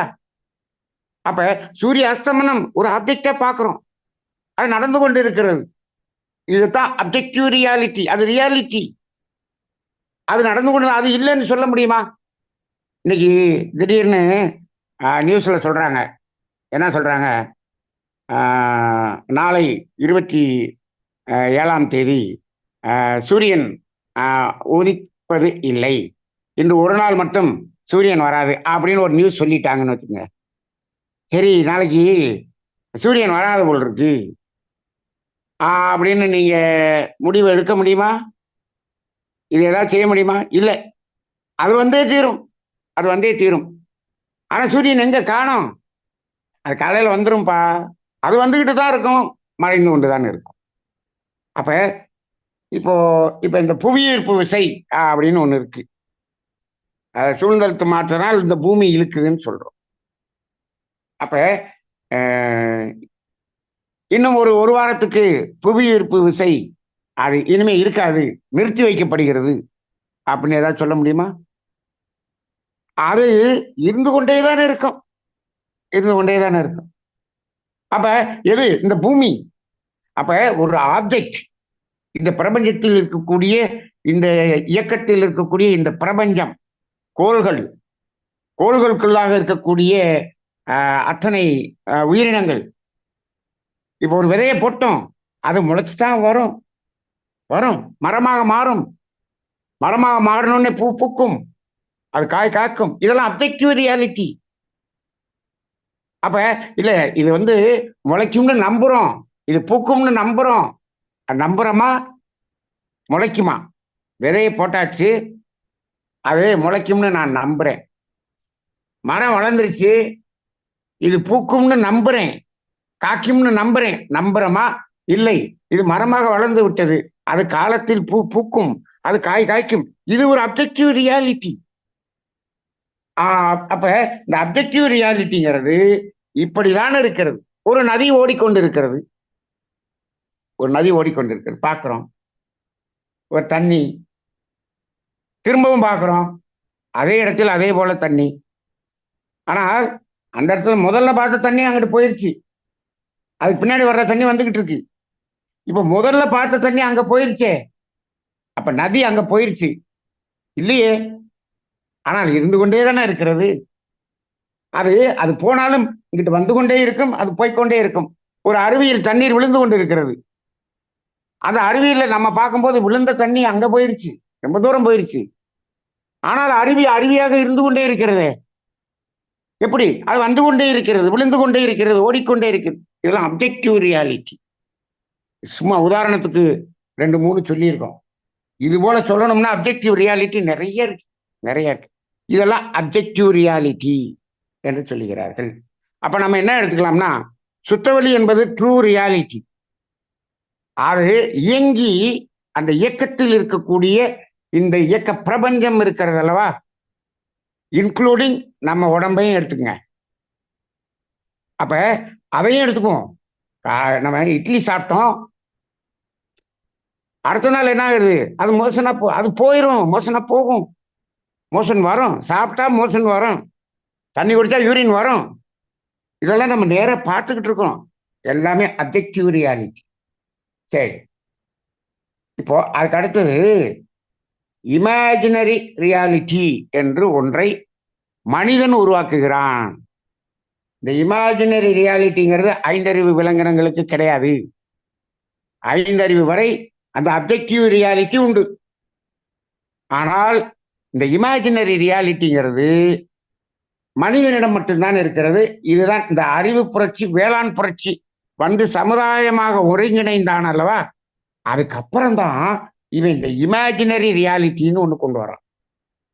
இந்த இமேஜினரி ரியாலிட்டி கொண்டு வந்ததுனால சில வசதிகளும் இருக்கிறது, நல்லதும் இருக்கிறது, அதனால கெட்டது சில ஆபத்துகளும் இருக்கிறது. இப்போ அந்த இமேஜினரி ரியாலிட்டிங்கிறது சில உதாரணங்களை பார்ப்போம். இதெல்லாம் உண்மையா அப்படின்னா உண்மை இல்லை, ஆனா உண்மை மாதிரி இருக்கும். உண்மைன்னு நம்ம நம்புறோம், நம்மளை நம்ப வச்சுட்டாங்க. இதுதான், இப்படி நம்ப வைத்துத்தான் என்ன பண்ணாங்க அவங்க? அதைத்தான் இந்த சமுதாயத்தை ஒருங்கிணைப்பதற்காக பண்ணினாங்கன்னு சொல்றோம் இல்லையா, இது பேரெல்லாம் மித்து என்று சொல்வார்கள். அப்படி இப்போ இப்போ ஒரு உதாரணம் சொல்லுவோம். இது அப்ஜெக்டிவ் ரியாலிட்டியா அல்லது இமேஜினரி ரியாலிட்டியான்னு பார்ப்போம். இப்போ இந்த பூமி, உருண்டையாக இருக்கக்கூடிய இந்த பூமி, இது அப்ஜெக்டிவ் ரியாலிட்டியா? ஆம், இட் இஸ் அப்ஜெக்டிவ் ரியாலிட்டி. பூமி உருண்டை, சுற்றி கொண்டிருக்கிறது, சூரியனை நோக்கி ஓடிக்கொண்டிருக்கிறது. It is objective reality. சரி, இமேஜினரி ரியாலிட்டி என்ன அப்படிங்கணும்னா, இது இந்தியா, இந்தியா மேப் போட்டிருக்கோம். இந்த பூமி உருண்டையில இது இந்தியா, இது இத்தாலி, இது அமெரிக்கா, இது ஆஸ்திரேலியா அப்படின்னு அதுக்கு எல்லை கோடு கட்டி நம்ம சொல்றோம் இல்லையா, இது India. Is it a objective reality or imaginary reality? இப்ப பாருங்க, இது இமேஜினரி ரியாலிட்டி. நாம என்ன பண்ணிட்டோம்? அதை இமேஜினரியா அதை உருவாக்கிட்டோம், இப்படி எல்லை கோட போட்டுட்டோம். இவன் இமேஜினரி ரியாலிட்டியை வச்சுட்டு அதை இவர்களையெல்லாம் ஒருங்கிணைத்து இங்க ஒருத்தன் ஆட்சி செய்யறான். இந்த இமேஜினரி ரியாலிட்டியை வச்சுக்கிட்டு தான் இன்னைக்கு அந்த நாட்டுக்கு நாடு எல்லை கோட்டில் அத்தனை போர் வருது. இந்த மனித குலத்தில் இருக்கக்கூடிய இத்தனை போர், பிணக்கு, சண்டை அத்தனைக்கும் காரணம் இந்த இமேஜினரி ரியாலிட்டி. இமேஜினரி ரியாலிட்டினால ஒரு மக்களை ஒருங்கிணைக்க முடியும் என்று சொன்னாலும், ஒருங்கிணைக்கப்பட்ட இரண்டு குழுக்கள் இடையே என்னாச்சு? பிரச்சனை வந்துருது. அதுக்கு காரணம் என்ன? அந்த மையமாக வைக்கப்பட்ட அந்த மித்து, நம்பிக்கை. இங்க என்ன பண்ணா? ஒரு பேட்ரியாட்டிசம் என்ற ஒண்ணு கொண்டு வந்தான். எங்க நாடு அப்படின்றான், எங்க நாடுன்றான். அப்ப அங்க கிரிக்கெட்ல விளையாடுறாங்க, இந்தியா தான் ஜெயிக்கணும் அப்படிங்கிறான். அது ஏன் இந்தியா தான் ஜெயிக்கணும்? Imaginary reality. ஏன் நீ இந்தியாவில் இருக்கிறங்கிறதுக்காக. அப்ப இப்போ இது மனிதன், இது உலகம், மனிதன். இறைவனுடைய பார்வையில் அங்க இந்தியா வேறு, அமெரிக்கா வேறு, அது வேறு, இது வேறு என்று ஏதாவது சொல்ல முடியுமா? இருக்கிறதா? இது எல்லாம் இமேஜினரி ரியாலிட்டி. ஏதோ ஒரு காரணத்துக்காக வச்சுட்டான். ஆனால் அந்த அந்த காரணமே இன்று அது நல்லதாக இருக்கிறதா, கெட்டதாக இருக்கிறதா? கெட்டதாக இருக்கிறது. மகரிஷி அவர்கள் என்ன சொல்லுகிறாரு? உலகம் முழுவதும் ஓருலக ஆட்சி. அவர் எழுதுறாரு பாருங்க அந்த கவியில, ஓருலக ஆட்சி உயர் ஒழுக்கத்தோடு அப்படின்னு எழுதுறாரு. அப்ப என்னது? முழுவதும் ஒன்று, ஒரு ஆட்சியில் இருக்கணும். இப்ப அந்த இமேஜினரி ரியாலிட்டிங்கிறது அங்கு பெரிய பிரச்சனைக்கு உட்பட்டதாக இருக்கிறது. இன்னொன்னு பாருங்க, இமேஜினரி ரியாலிட்டி என்னது? மதம். மதம் என்பது அப்ஜெக்டிவ் ரியாலிட்டியா, இமேஜினரி ரியாலிட்டியா? Imaginary reality. அவனா உருவாக்குறான், ஒரு கடவுளை உருவாக்குறான், அப்படியே நம்ப வைக்கிறான், அப்படியே குழந்தையிலிருந்து அப்படியே ஊட்டுறான். இதுதான் கடவுள், கடவுள் இதைத்தான் வணங்கணும், வணங்கணும், இதைத்தான் வணங்கணும், இதை மட்டும்தான் வணங்கணும், இதைத்தான். அப்ப அந்த இன்னொரு மதத்தின் அதை வந்து அதை நீ கும்பிடக்கூடாது, அங்க போகக்கூடாது. இப்படியே அந்த குழந்தைய அப்படியே பிரெயின் வாஷ் பண்ணி கெடுக்கிறான். அந்த அப்படியே அந்த குழந்தை அந்த இமேஜினரி ரியாலிட்டி அதை நம்பி நான் வந்து இதுதான் என் கடவுள், இவர் தான் என்னை அவர் என்னை காப்பாற்ற மாட்டாருன்றான். எப்படி எல்லாம் எந்த அளவுக்கு போயிடுச்சுன்னு பாருங்க இந்த இமேஜினரி ரியாலிட்டி. இந்த வைணவர்கள் வந்து சிவன் கோயிலுக்குள்ள அவங்க என்ன சொல்றாங்க? அப்படி இடியே விழுந்தாலும் சரி செத்து போயிருவனே தவிர அந்த கோயிலுக்குள்ள நுழைய மாட்டேன். எவ்வளவு மழை, இடியோட மழை பெய்யுது, பக்கத்துல ஒரு சிவன் கோயில் இருக்கு, உள்ள போக மாட்டேன், எனக்கு இடி விழுந்து செத்தால் நான் உள்ள போக மாட்டேன். எவ்வளவு தூரத்துக்கு அதை உள்ள அமைக்கி வச்சிருக்காங்க. அந்த அத்தனை இமேஜினரி. அது உண்மை அல்ல, அது உண்மை அல்ல, ஆனால் உண்மை போல தெரியும். இன்னொன்னு பாருங்க, இந்த பணம் என்பதும் இமேஜினரி ரியாலிட்டி. பணம் என்பது imaginary reality, it is not objective reality. ஆனா மனுஷன் என்ன பண்ணிட்டான்? அதை அப்படியே நம்ப வச்சுட்டான். இப்போ ஒரு சின்ன ஒரு எக்ஸ்பெரிமெண்ட் பண்ணுங்க. ஒரு குரங்கு, இந்த குரங்கு கிட்ட இந்த கையில 500 நோட்டு வச்சிருக்கீங்க, இந்த கையில வாழைப்பழம் வச்சிருக்கீங்க. அது எதை எடுக்கும்? 500 எடுக்குமா, வாழைப்பழத்தை எடுக்குமா? அது நேரம் வந்து வாழைப்பழத்தை தான் எடுக்கும். ஆனா மனுஷன் என்ன சொல்லுவான் தெரியுமா? ஆனா அறிவு கட்ட குரங்கே, இந்த 500 வாங்கினீங்கன்னா எத்தனை வாழைப்பழம் வாங்கலாம் தெரியுமா? ஒரு வாழைப்பழம் 10 ரூபான்னு வச்சுட்டோம்னா 500 50 வாழைப்பழம் வாங்கலாமே. நீ 500 எடுத்து 50 வாழைப்பழம் வாங்குறப்ப இந்த வாழைப்பழத்தை போய் எடுத்துக்கிட்டு இருக்க, 500 எடுக்க மாட்டேங்கிற அப்படின்னு இந்த மனுஷன் சொல்றான். அது அப்ஜெக்டிவ் ரியாலிட்டியில இருக்குது, அதுக்கு இமேஜினரி ரியாலிட்டி தெரியாது. அதனால அந்த 500 எடுக்கல. அந்த 500 நோட்டை எடுத்தாலும் கிழிச்சு போட்டு போயிடும். அதனாலதான் அது நிம்மதியா இருக்குது. இப்ப நமக்கு இந்த இமேஜினரி ரியாலிட்டி வந்து நமக்கு நிம்மதியை கொடுக்கிறதா, துன்பத்தை கொடுக்கிறதா? நாம தான் யோசிச்சு பார்க்கணும். சரி, இப்போ இன்னும் 2 இமேஜினரி ரியாலிட்டி சொல்லுவோம். மதம்ங்கிறது மட்டும் இல்லை, கடவுளுங்கிறதே இமேஜினரி ரியாலிட்டி. ஆனா மகரிஷி வந்து தெளிவாக எல்லா மதங்களும் எல்லா மனிதர்களும் ஏற்றுக்கொள்ளக்கூடிய வகையிலே சுத்த வெளியாக இறைவெளி என்று சொல்லுங்க. அங்க எந்த மதமும் இல்லை, என்னது ஒன்னது அப்படின்னு எதுவுமே இல்லை. உனக்கிட்ட உயிர் இருக்குதுப்பா, அந்த உயிர் சுத்திக்கிட்டு இருக்குப்பா, அது ஒரு சுழல் இயக்கம்ப்பா. அந்த சுழல் நின்று போச்சுன்னா அது என்னவா மாறி இருப்பா? சுத்த வெளியாகி தெய்வமா மாறி இருப்பா. உனக்குள்ளேயும் சுத்துது நின்றுச்சுன்னா அதே சுத்த வழி, அவனுக்குள்ளேயும் அதே சுத்த வழி. மகரிஷி தெளிவா விளக்குறார். இன்னைக்கு இந்த அப்ஜெக்டிவ் ரியாலிட்டியில இருக்கக்கூடிய இந்த மதம், கடவுள், இந்த நாடு, எல்லை, பணம், இந்த பிரச்சனைகளை எல்லாம் ஒட்டுமொத்தமாக தீர்த்து மனிதர்களை ஒருங்கிணைக்கக்கூடிய ஒரு ஆற்றல் படைத்த அத்தனை உண்மையும் நிறைந்த தத்துவம் என்றால் அது வேதாத்திரிய தத்துவம் என்பதை நான் உறுதியாக சொல்ல முடியும். ஆனால் அதை தெளிவாக சமுதாயத்துக்கு கொண்டு போகக்கூடிய, கொண்டு செல்லக்கூடிய ஆசிரியர்கள் தான் இல்லை. அதற்காகத்தான் இன்னைக்கு நம்ம அப்படியே இன்னைக்கு இவ்வளவு தமிழ் ஆனந்த யோகம் அவ்வளவு ஒரு ஆதங்கத்தோடு இதை கொடுத்து கொண்டு இருக்கிறது. சரி, இன்னொன்னு சொல்லுவோம். நம்ம சமுதாயத்தில் இருந்தது இந்த அப்ஜெக்டிவ் ரியாலிட்டி பாருங்க. ஆனா இப்ப நம்ம நம்புறது இல்லை. ஆனா நம்ம மக்கள் நம்பினாங்க. என்ன? சொர்க்கம் நரகம். இது அப்ஜெக்டிவ் ரியாலிட்டியா, இமேஜினரி ரியாலிட்டியா? Imaginary reality. நம்ம அப்பா காலத்து வரைக்கும் நம்பினாங்க, நம்ம தாத்தா காலத்து வரைக்கும் நம்பினாங்க. அது அப்படித்தானே இருந்தது. இது மாதிரி எல்லாம் இந்த இமேஜினரி ரியாலிட்டிய உருவாக்கி விட்டார்கள். இன்னைக்கு இப்ப சொல்லணும்னா, இன்னைக்கு அறிவியல் புரட்சியில இந்த இமேஜினரி ரியாலிட்டினா என்ன அப்படின்னு எதை வச்சுக்கலாம். இப்போ எல்லாமே என்னாச்சு? ஏஐ. எல்லாருமே ஏஐன்னு பேச ஆரம்பிச்சிட்டாங்க. AI, artificial intelligence. இது அப்ஜெக்டிவ் ரியாலிட்டியா, இமேஜினரி ரியாலிட்டியா? இதனால் நன்மையா தீமையா? இது நம்ம எடுத்து பேசணும்னா தனியா பேசணும். அப்ப அந்த அளவுக்கு இருக்கு. அது அப்ஜெக்டிவ் ரியாலிட்டி அப்படின்னு சொல்ல முடியுமா? அது ஒரு பெரிய ஒரு கேள்விக்குறியாக இருக்கக்கூடியதாக இருக்கிறது. இதனால் வரக்கூடிய துன்பங்கள் இன்னும் பெருக பெருக பெருகத்தான் சமுதாயத்துக்கு தெரிய போகிறது. என்னை பொறுத்தளவில் இந்த ஆர்டிபிஷியல் இன்டெலிஜென்ஸ் என்பது வசதியை கொடுக்கும், காலத்தை சுருக்கும், சுகத்தை கொடுக்கும். அதாவது சுகம்னா என்னென்ன? தற்காலிக சுகத்தை கொடுக்கும், ஆனால் நிலையான துன்பத்தை கொடுக்கும் என்பதுதான் என்னுடைய அடிமனதிலிருந்து வரக்கூடிய ஒரு விளக்கமாக இருக்கிறது.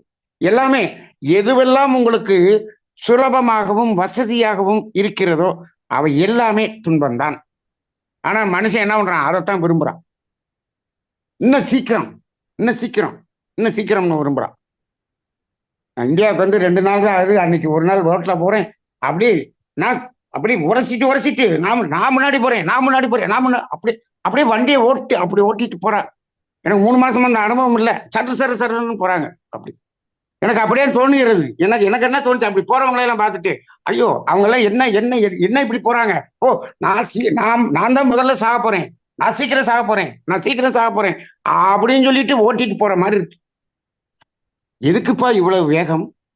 இப்படி வேகமா எல்லாத்தையும் வேகமா அனுபவி, வேகமா எடுத்துரு, வேகமா பண்ணிடு, வேகமா பண்ணு. இன்னும் இப்ப 5G பத்தாது, இன்னும் அடுத்தது 7G 8G, இன்னும் வேகம். இதெல்லாம் வேகமா போய் கடைசியில வேகமா செத்து போறது. இமேஜினரி ரியாலிட்டி அதுலதான் போயிட்டு இருக்கு. அதை பற்றி நம்ம பின்னாடி பார்ப்போம். அப்ப அந்த அடிப்படையில் இப்போ நாம இந்த இடத்துல இறுதியாக நம்ம வந்து கர்மவினை கழியும் ரகசியங்கள் தானே. இப்ப இதை கொண்டு வந்து இதுல இணைச்சிருவோம். என்ன கேட்கிறேன், இப்ப என்னுடைய கேள்வி என்ன என்று சொன்னார், நமது கர்மவினை என்று சொல்கிறோமே, பாவப்பதிவு, இது அப்ஜெக்டிவ் ரியாலிட்டியா, இமேஜினரி ரியாலிட்டியா? இதுதான் இப்ப என்னுடைய கேள்வியாக இருக்கிறது. இப்போ எதுவாக இருக்க முடியும்? இது ரெண்டும் ஒரேதானா, ரெண்டும் வேறு வேறா? எப்படி இருக்க முடியும்? இந்த சிந்தனையை நாம் செய்ய வேண்டும். அதாவது இப்ப கடைசியில் நம்ம இதுக்கு தானே வர்றோம். இந்த சிந்தனையை நாம் செய்ய வேண்டும். இப்போ அதாவது நாம வந்து சூரியன் உதிக்காதுன்னு சொன்னாலும் அது உதிச்சிடும், அப்படிதானே? ரைட். அப்ப நீ நம்பலைனாலும் அது வந்துகிட்டு தான் இருக்கும். அதுக்குதான் வந்து அப்ஜெக்டிவ் ரியாலிட்டின்னு பேரு. அதை நிறுத்த முடியாது. இப்போ இந்த கர்ம வினைன்னு ஒண்ணு இருக்குன்னு வச்சுக்குவோம். எப்பா உனக்கு கர்ம வினை இருக்குப்பா, துன்பமா வந்துரும்பா, நீ இந்த தப்பை பண்ணினப்பா, அது கர்ம வினையா பதிஞ்சிருச்சுப்பா, அது உனக்கு துன்பமா வந்துரும்பா. சரி, பார்ப்போம். இப்ப பாருங்க, கர்ம வினைன்னு ஒண்ணு இருக்கு. இப்ப இந்த கர்ம வினை என்பது விளைவாக வரும். சரி, இப்போ சூரியன் உதிக்காதுன்னு சொன்னாலும் அது உதிச்சிருது, ரைட்டு. இப்போ கர்ம வினை உனக்கு இருக்குதுப்பா, அது துன்பமா வந்துருப்பா, அட போய கர்ம வினையாவது ஒன்னாவது அப்படின்னு அவரு அசால்ட்டா நம்மள்கிட்ட சொல்லிட்டாரு. அவருக்கு விளைவு வராம இருக்குமா? வந்தே தீரும், வந்தே தீரும். அவர் நம்புறாரா இல்லையா கர்மவினை வந்துருச்சுன்னு சொன்னா? கர்மவினை எனக்கெல்லாம் கர்மவினை கிடையாதும்பாரு. ஆனால் அவருக்கு விளைவு வரும். அது இருந்துச்சுன்னா வந்துதான் தீரும். அப்ப இது அப்ஜெக்டிவ் ரியாலிட்டி மாதிரி தானே தெரியுது. ஆமா, நானும் காலையில இருந்து சிந்திச்சு பார்க்கும்போது எனக்கு ஆமா இது அப்ஜெக்டிவ் ரியாலிட்டி மாதிரி தானே இருக்கு. இதை நாம நம்பலனாலும் நமக்கு விளைவு வரும். இதை நம்பலன்னா வராது அப்படின்னு சொல்ல முடியுமா? அப்படியெல்லாம் இல்லை. நம்பலனாலும் வரும். செய்து அதுதான் செயல் விளைவு தத்துவம். சரி, இப்போ அப்ப இந்த பாவம் என்பது அப்ஜெக்டிவ் ரியாலிட்டின்னு நம்ம நினைக்கிறோம். ஆனால் என்னை பொறுத்தளவுல அது இமேஜினரி ரியாலிட்டி. அது அப்ஜெக்டிவ் ரியாலிட்டி கிடையாது, அது இமேஜினரி ரியாலிட்டி. எப்படி அப்படிங்கிறத நம்ம புரிஞ்சுக்கணும். எப்படின்னு பாத்தீங்கன்னா, இப்ப பாருங்க, அந்த கர்மவினை என்பது இயற்கையா செயற்கையா? இது நாம உருவாக்கியதா, இயற்கை நமக்கு கொடுத்ததா? இறைவன் நமக்கு இந்த பாவத்தை எல்லாம் பதிஞ்சிட்டு போயிட்டாருன்னு சொல்றாங்களே பக்தி மார்க்கத்துல, அப்படி இறைவன் இயற்கை நமக்கு பதிஞ்சிச்சுன்னு சொன்னா அது அப்ஜெக்டிவ் ரியாலிட்டி. ஆனால் இந்த கர்மவினை என்ற பாவப்பதிவை பதிவு செய்தது நாமா இயற்கையா? அவரவர் தானே பதிவு செய்தார்கள். நீங்களா தானே உருவாக்குனீங்க. இப்ப இந்த பணத்தை நீங்க தானே உருவாக்குனீங்க, மதத்தை நீங்க தானே உருவாக்குனீங்க, நாட்டை நீங்க தானே உருவாக்குனீங்க. அதெல்லாம் உருவாக்கிட்டு குத்துது கொடைதுன்னு நம்ம சொல்லிக்கிட்டு இருக்கோம் இல்லையா? அதே போல இந்த கர்மவினை யார் உருவாக்கிட்டோம்? நாமளே உருவாக்கிட்டு அது குற்றுது கொடைதுன்னு சொல்லிக்கிட்டு இருக்கிறோம். அப்ப இதுக்கு விளைவு வந்துதான் தீரும். ஆனால் அதை உருவாக்கியது யாரு? நாம தான் உருவாக்கியிருக்கோம். சரி, இப்ப இன்னொன்னு பார்ப்போம். இப்ப புண்ணிய செயல் செய்து அதை அழிச்சிட்டோம், அதுக்கு விளைவு வருமா? வராது. அப்ப இது அப்ஜெக்டிவ் ரியாலிட்டியா இமேஜினரி ரியாலிட்டியா? இது இமேஜினரி ரியாலிட்டி. இது நாம உருவாக்கி கொண்டு நாம துன்பத்தை வாரி தலையில வாரி போட்டுக்கொண்ட ஒரு கர்மவினை தானே தவிர இந்த பாவம் என்ற பதிவு அதனுடைய அந்த விளைவு என்பது இமேஜினரி ரியாலிட்டி. சரி, புண்ணியம்ங்கிறது என்ன? புண்ணியம்ங்கிறது அப்படித்தானே அப்படின்னு கேட்கலாம். நான் நல்லா சிந்தனை செஞ்சு பார்த்தேன். புண்ணியம் என்பது அப்ஜெக்டிவ் ரியாலிட்டி. புண்ணியம் என்பது அப்ஜெக்டிவ் ரியாலிட்டி. புண்ணியம்னா என்ன? துன்பம் போக்கும் செயல். சரி, துன்பம் போக்கும் செயல். துன்பம் போக்கும் செயல் என்ன பண்ணும்? துன்பம் வராமல் நிறுத்திடும். அதை நிறுத்திட்ட நமக்கு என்ன தெரியும்? நமக்குள்ளாக இருக்கக்கூடிய ஆனந்தம், மகிழ்ச்சி, அன்பு, அமைதி, ஆரோக்கியம், அந்த இயல்பாக இருக்கக்கூடியது நமக்கு தெரியும். அந்த இயல்பாக இருக்கக்கூடியதெல்லாம் நாம உருவாக்குனதா? இயல்பாக இருக்கக்கூடியதா? அது இயல்பாக எப்பொழுதும் இருக்கக்கூடியது. Objective reality. அதெல்லாம் அப்ஜெக்டிவ் ரியாலிட்டி. அப்ப இந்த கர்மவினை பதிவு என்பதும் துன்பம் கொடுக்கக்கூடிய செயல்கள் அனைத்தும் இமேஜினரி ரியாலிட்டி. துன்பம் போக்கும் செயல் என்பது அப்ஜெக்டிவ் ரியாலிட்டி. அது எல்லாருக்கும் இருக்கு, எல்லாருக்கும் இருக்கு. துன்பம் போக்கும் செயல் புண்ணிய செயல் அது ஒண்ணும் இல்லைங்க, அது அன்பும் கருணையும் தாங்க புண்ணியம் செயல். புண்ணியத்தினுடைய செயல் அன்பும் கருணையும். அது எதனுடைய குவாலிட்டி? இறைநிலையுடைய குவாலிட்டி. உங்களுக்குள்ளாக இறைநிலை இருக்குதா? இருக்குது. நமக்குள்ளாக கர்மயத்துல அறிவாகிய தெய்வம் இருக்கும் வரை அன்பும் கருணையும் நம்மகிட்ட வந்துகிட்டே தான் இருக்கும். அப்ப அது அப்ஜெக்டிவ் ரியாலிட்டி. ஆனா கர்மவினை இருக்கணும்னு அவசியம் இல்லை. அது நாம உருவாக்கியது. அது நாம உருவாக்கி நாம அனுபவிக்கக்கூடியது. ஆக இந்த தத்துவத்தின் அடிப்படையிலே மகர்ஷியினுடைய தத்துவத்தை இணைத்து பார்க்கும் பொழுது இந்த பாவ செயலும் பாவப்பதிவு பாவத்தினுடைய விளைவு என்பது முழுவதும் நம்ம இமேஜினரி ரியாலிட்டி. அந்த புண்ணியம் என்பதும் புண்ணியம் என்பதனால் நீக்கப்பட்ட பிறகு நாம் அனுபவிக்கக்கூடிய இன்பம், மகிழ்ச்சி, அமைதி, ஆனந்தம் என்பதும் அப்ஜெக்டிவ் ரியாலிட்டி என்ற அடிப்படையில் இந்த சிந்தனையை நாம் சிந்தனை செய்து கொள்வோம். சிந்தனை செய்து பாருங்கள். இதில் ஏதாவது சந்தேகம் இருந்தால் கேள்வி பதில் நிகழ்ச்சியிலே நாம் கேட்டு தெரிந்து கொள்ளலாம். வாழ்க வையகம், வாழ்க வையகம், வாழ்க வளமுடன்.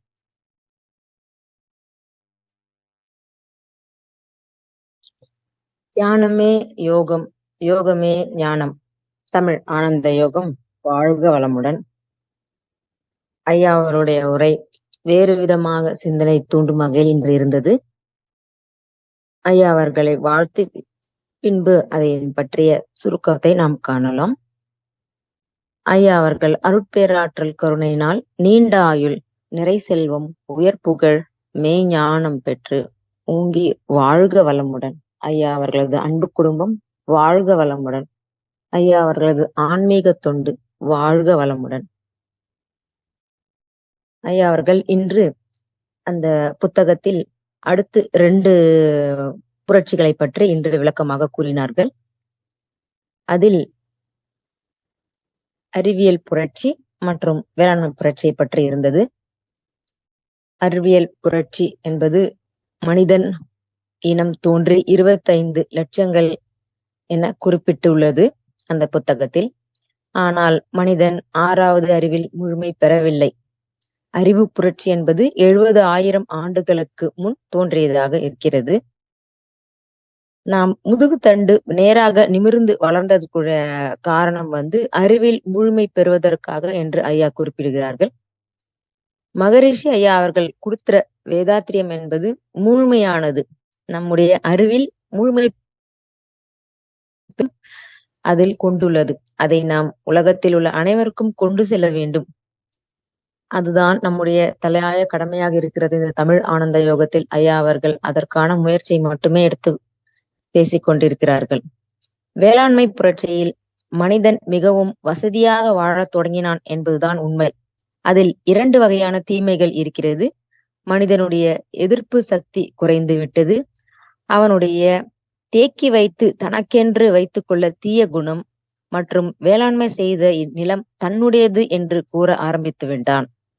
கர்மவினை தொடங்கிய இடம் இதுவாக இருக்கும் என்று ஆசிரியர் கூறுகிறார்கள். காடுகளில் வேட்டையாடி உணவு பெறும்போது இறைவன் கொடுத்த காடு, இறைவன் கொடுத்த உணவு என்று உண்டார்கள். ஆனால் வேளாண்மை செய்யும் போது நான் உருவாக்கியது, நான், தனது, எனது என்ற குணம் அங்கு தொடங்கியதாக உள்ளது. சமுதாய புரட்சி, அதாவது சமுதாயம் ஒருங்கிணைந்து கூட்டமாக வாழத் தொடங்கினார்கள். சைக்கலாஜிக்கல் படி ஒரு 40 பேரை மட்டுமே நிர்வாகம் செய்ய முடியும் என்று கூறுகிறார்கள்.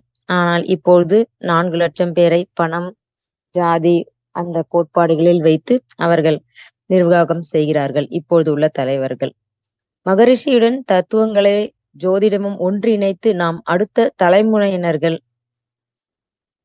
துன்பப்படாமல் வாழ வகுக்கின்றது. நம்முடைய அறிவியல் புரட்சியை பற்றி அவர் கூறுகிறார்கள். அறிவியல் புரட்சியில், அதாவது இண்டஸ்ட்ரியல் ரெவல்யூஷன், அந்த புத்தகத்தில் அப்ஜெக்டிவ் ரியாலிட்டி, இமேஜினரி ரியாலிட்டி மற்றும் உள்ளது. ஆனால் அதில் முக்கியமான ரியாலிட்டி ஒன்று உள்ளதையும் சேர்த்து ஐயா அவர்கள் விளக்கினார்கள். வேதாத்திரி அவர்கள் இந்த புத்தகத்தில் உள்ளதை விட அதிகமான தத்துவங்களை எடுத்து கூறியுள்ளார்கள். ரியாலிட்டி மனதால் மட்டுமே உணர முடியும். அப்ஜெக்டிவ் ரியாலிட்டி, இந்த பிரபஞ்சத்தில் உள்ள பொருட்களை நாம் பார்க்கிறோம். இயங்கிக் கொண்டிருக்கும் பிரபஞ்சத்தில் உள்ள கோள்கள், உயிரினங்கள் அனைத்தும் அப்ஜெக்டிவ் ரியாலிட்டிக்குள் வரும். சுத்தவெளி என்பது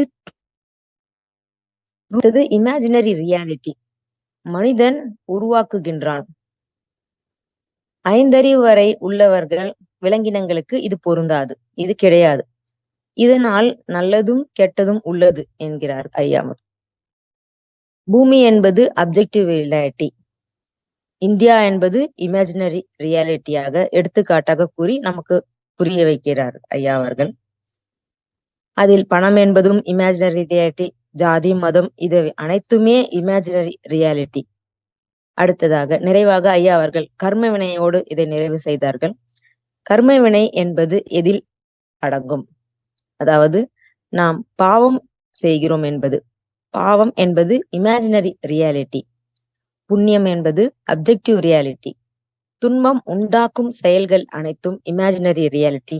துன்பம் போக்கும் செயல்கள் அனைத்தும் அப்ஜெக்டிவ் ரியாலிட்டி என்று ஐயா அவர்கள் கூறி விளக்கினார்கள். மிகவும் சிறப்புங்க ஐயா. இதனுடைய சிந்தனையில் ஏதாவது அன்பர்களுக்கு கேள்வி கேட்க விரும்பினால் ஹேண்ட் ரைஸ் பண்ணவும். அறிவிப்புகளை தொடர்ந்து கேள்வி பதில் செஷன் உள்ளது. ஐயாவிடம் கேட்க விரும்பும் அன்பர்கள் ஹேண்ட் ரைஸ் செய்யலாம். அறிவிப்புகள். நாளை காலை தவம், அதனை தொடர்ந்து சிந்தனை உரை அளிக்க உள்ளார் நமது இறைஞான ஆசிரியர் நன்மணி ஐயா அவர்கள். மாலை தவம், அதனை தொடர்ந்து புத்தக கலந்தாய்வு. இறைஞான ஆசிரியர் நன்மணி ஐயாவின் பார்வையில் வேதாத்திரிய தத்துவங்கள் என்ற புத்தகத்தில் வலி என்னும் வேதனையும் இறைநிலையின் சோதனையும் என்ற தலைப்பிலே சிந்தனை உரை அளிக்க உள்ளார்கள் உமாபதி ஐயா அவர்கள். இந்த வெள்ளிதோறும் இனி நமது இறைஞான ஆசிரியர் அவர்கள் ஜோதிட ஞானம் என்ற தலைப்பிலே அடிப்படையான ஜோதிட பயிற்சிகள் தொடங்க உள்ளார்கள். அனைவரும் கலந்து கொண்டு ஜோதிடம் பற்றிய ஞானமும் நமக்கு வர வேண்டும் என்று நமது இறைஞான ஆசிரியர் ஒவ்வொரு வாரமும் இனி வகுப்பு எடுக்க உள்ளார்கள். அனைவரும் இதில் கலந்து பங்கு பெற்று பயனடையலாம். வாழ்க வளமுடன். நண்பர்கள் இதில் எதிலும் ஐயப்பாடு இல்லைங்களா? இந்த ஜோதிட வகுப்புக்கு நீங்க நண்பர்கள் யாராவது இதுல ஆர்வம் உள்ளவர்கள் யாரா இருந்தாலும் வரட்டும். வந்தாங்கன்னா, அவங்க கேட்டாங்கன்னா, இதன் மூலமாக வேதாத்திரியத்தை அவர்கள் அறிந்து கொள்வதற்கு ஒரு வாய்ப்பாக இருக்கும். சரி, இப்போ இதுல நம்மளுடைய சாட்ல ஒரு கேள்வி மாதிரி போட்டிருக்காங்க. சாட்ல ஒரு கேள்வி கேட்டிருக்கிறாங்க. இப்போ நீங்க இமேஜினரி ரியாலிட்டின்னு சொல்லிட்டீங்களே, வாட் அபவுட் சஞ்சித கர்மான்னு ஒருத்தங்க கேட்டிருக்கிறாங்க. இப்போ கர்மவினை எல்லாமே இமேஜினரின்னு நம்ம சொல்லிட்டோம். இப்போ இவங்க சஞ்சித கர்மா அப்ஜெக்டிவ்ல வருமா, இதுல வருமா என்று ஒரு கேள்வி வருது. இந்த கேள்வி வரக்கூடாது. இப்படி ஒரு கேள்வியே வரக்கூடாது. சஞ்சித கர்மாவா இருந்தாலும் அது கர்மவினை தானே. ஆனா இவங்க ஏன் இந்த கேள்வி வருதுன்னு சொன்னோம்னா, அது நான் செய்யலையே, எனக்கு அதுக்கு சம்மந்தம் இல்லையே அப்படின்னு நினைச்சிட்டு அந்த கேள்வி அங்க போட்டிருக்கிறதாக நான் உணர்ந்து கொள்கிறேன். இப்போ நான் செய்யறது இல்லையே, எனக்கு சம்மந்தம் இல்லையே, அது அப்படியே அப்ஜெக்டிவ் அப்படின்னு கொண்டு போறதா இருந்துச்சுன்னு சொன்னா, உங்க அப்பா தாத்தாவிடமிருந்து வந்த பணம், வீடு, இடம், நிலம் எதுவாக இருந்தாலும் இது எனது இல்லையே, எனக்கு சம்பந்தம் இல்லையே என்று அதை அரசாங்கத்திடம் ஒப்படைத்து விட்டு இந்த கேள்வியை கேட்டீர்கள் என்றால் நான் சந்தோஷப்படுவேன். இப்போ சஞ்சித கர்மமாக இருந்தாலும் அது உங்களுடையது. நீங்கள் உங்களுடைய ஆன்மா தாத்தாவினுடைய உடம்பில் இருந்து செய்த கர்ம வினை, அதனாலதான் சஞ்சித கர்ம வினை. அதனாலதான் அவங்க நம்மகிட்ட வருது. ஒண்ணு வச்சுக்கங்க, நம்மளது இல்லைன்னா நம்மகிட்ட வராது. தாத்தாவினுடைய வீடு உங்களுக்கு வந்துருச்சா, லீகல் ரைட் அப்படின்னு கேக்குறீங்க. பேங்க்ல பணம் இருந்துச்சுன்னா நான் தான் லீகல் ஹையர் அப்படின்னு கேக்குறீங்க. நான் தான் அதற்கு உரிமையானவன் என்று அதை கேட்கும் பொழுது இந்த சஞ்சித கர்மத்தை மட்டும் அதுக்கும் எனக்கும் சம்பந்தம் இல்லைன்னு பேசுற மாதிரி நம்ம கொண்டு போக முடியாது. அதுவும் நம்மளுடையதுதான், நாம உருவாக்கியதுதான். அதுவும் இமேஜினரி ரியாலிட்டியில தான் வரும் அப்படிங்கிறது தான் அதனுடைய பதிலாக இருக்கிறது. அது எந்த கர்ம வினையாக இருந்தாலும் இமேஜினரி. ஆனால் அதை என்ன முடியும், தீர்க்க முடியும், அதை இல்லாமல் ஆக்க முடியும். ஆனால் இப்ப நீங்க பாருங்க, அப்ஜெக்டிவ் ரியாலிட்டியில இந்த அதாவது இன்னைக்கு பணத்தை இன்னைக்கு 2000 நோட்டு செல்லாது அப்படின்னு சொல்ல முடியும். இந்த பணம் என்பதை செல்லாதுன்னு சொல்ல முடியும். ஆனால் நாளையிலிருந்து சூரியன் உதிக்காதுன்னு சொல்ல முடியாது. அதே போல நாம் துன்பம் கொடுக்கும் செயல், பாவ செயலை செய்யாமல் இருக்க முடியும். அப்ப அது நாம உருவாக்கியது. ஆனால் நாம் இயல்பாக அனுபவிக்கக்கூடிய அந்த ஆனந்தம், மகிழ்ச்சி, நிறைவு இதெல்லாம் நமக்குள்ள இயல்பாக இருக்கக்கூடிய உணர்வுகள் இருக்கிறதே, அது எல்லாத்தையும் நாம உருவாக்கவும் முடியாது, உருவாக்கி அனுபவிக்கவும் முடியாது. அது இருக்கிறத தான் அனுபவிக்க முடியும். நீங்க அனுபவிக்கலைனாலும் அது இருக்கும். நிறைய பேர் சொல்றாங்க, எனக்கு ஆரோக்கியமே இல்லை, பொய். எனக்கு மகிழ்ச்சியே இல்லை, பொய். எனக்கு நிறைவே இல்லை, பொய். எனக்கு அமைதியே இல்லை, பொய். எல்லாமே இருக்கிறது. நாம் இங்க மேல துன்பத்துக்குரிய கர்ம வினையை போட்டு வச்சுட்டு அந்த விளைவை அனுபவித்துக் கொண்டிருப்பதனால் அது தெரியல. அது எல்லாமே இருக்கிறது. என்னிடம் ஆரோக்கியம் இல்லை என்று சொல்லவே முடியாது. என்னங்க நான் வெறும் நோயிலேயே படுத்து கிடக்கிறேன். நோயை உருவாக்கி கொண்டே இருக்கிறாய், திரையை போட்டுக்கொண்டே இருக்கிறாய். ஆனால் உள்ள இருக்கக்கூடிய ஆரோக்கியம் தெரிய மாட்டேங்கிறது. எல்லா மனிதனும் ஆரோக்கியம் நிறைந்தவன், அன்பு நிறைந்தவன், அமைதி நிறைந்தவன், ஆனந்தம் நிறைந்தவன். அது அப்ஜெக்டிவ் ரியாலிட்டி. இது நாம உருவாக்கக்கூடியது. இது இமேஜினரி ரியாலிட்டி. இதை உருவாக்காமல் நிறுத்தி விடலாம். இதை நாம் புண்ணியம் செய்து அழித்து விட்டோம் என்று சொன்னாலும் அது வராது, நிறுத்திப்படலாம். இந்த விளைவு வராமல் நிறுத்திப்படலாம். அதைத்தான் நம்ம ஜோதிட கிளாஸ்ல பார்க்க போறோம். இதை வராமல் நிறுத்தி போடலாம். அப்ப அதை இமேஜினரி. வாழ்க வளமுடன். கேள்வி கேட்கலாம். வாழ்க வளமுடன் ஐயா, மிக சிறந்த பதிலாக இருந்தது. அடுத்ததாக பரமசிவம் ஐயா, நீங்க அன்மியூட் பண்ணிட்டு பேசலாங்க ஐயா. வாழ்க வளமுடன் ஐயா. வாழ்க வாழ்க வளமுடன் வளமுடன் ஐயா. சொல்லுங்க ஐயா. இன்னைக்கு புதிய சிந்தனையில நல்லா நீங்க கொண்டு வந்த விதம் நல்லா இருக்கு. அந்த புத்தகத்துல இருந்து நீங்க சொன்னது ஃபர்ஸ்ட் அப்சல்யூட் ரியாலிட்டி. அப்சல்யூட் ரியாலிட்டிங்கிறது இட் இஸ் பெர்மனன்ட். நான் கூட அதை ட்ரூன்னு போட்டேன். கரெக்டான வார்த்தையை நீங்க போட்டீங்க. Absolute reality. அப்சல்யூட் ரியாலிட்டி அது it will not change at under any circumstance. it will not change. அது இருக்கிற ஒரு நிலையானது. அது ஃபர்ஸ்ட். ரெண்டாவது இயக்க நிலைக்கு வருது. அந்த வர்றது அப்சல்யூட் ரியாலிட்டி எல்லாத்தையும் எல்லா இடத்துலயும் இருந்து அதனுடைய செயலை அது மலரக்கூடியது. மலராமல் இருப்புல இருக்கிறது அப்சல்யூட் ரியாலிட்டி. மலர்ந்து இயக்கமா வரும்போது சர்டன் பேட்டர்ன், ப்ரிசிஷன், ரெகுலாரிட்டி நம்ம சொல்றோம்ல,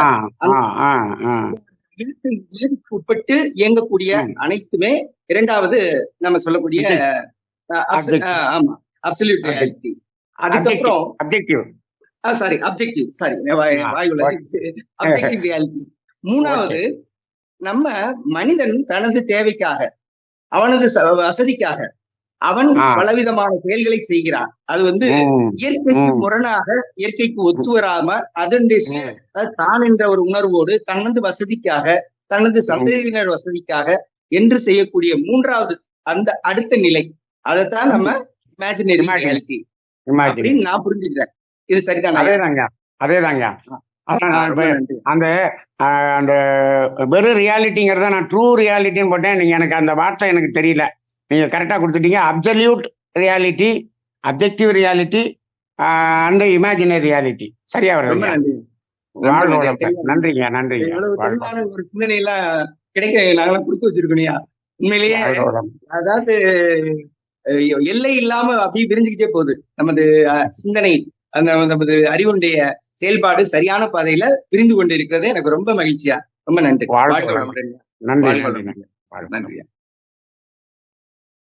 நன்றிங்க ஐயா. வாழ்க வளமுடன் ஐயா. இப்போ நம்மளுடைய கர்ம வினை என்பது இமேஜினரி ரியாலிட்டின்னு சொன்னீங்க ஐயா. இப்போ பணம் செல்லாத போயிடும், இது திடீர்னு ஒரு நாள் அப்படி சொல்ல முடியுங்க அது. ஆனா நம்ம செஞ்ச கர்ம வினைகள்லாம் அந்த மாதிரி போக முடியாதுங்க ஐயா. போயிடும்ல. நீங்க புண்ணியம் செஞ்சீங்கன்னா அதுவும் செல்லாம போயிடும்.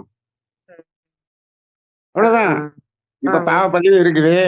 இப்ப நீங்க தொண்டு பண்ணிட்டீங்க, அது செல்லாம போயிடும். நம்ம அன்பர்கள்லாம் இந்த பாவ பதிவு செல்லாம போயிருமே, ஐயோ அது செல்லாம போயிருமே அப்படின்னு சொல்லிதான் நமக்கு தொண்டுக்கு வரமாட்டேங்கிறாங்க.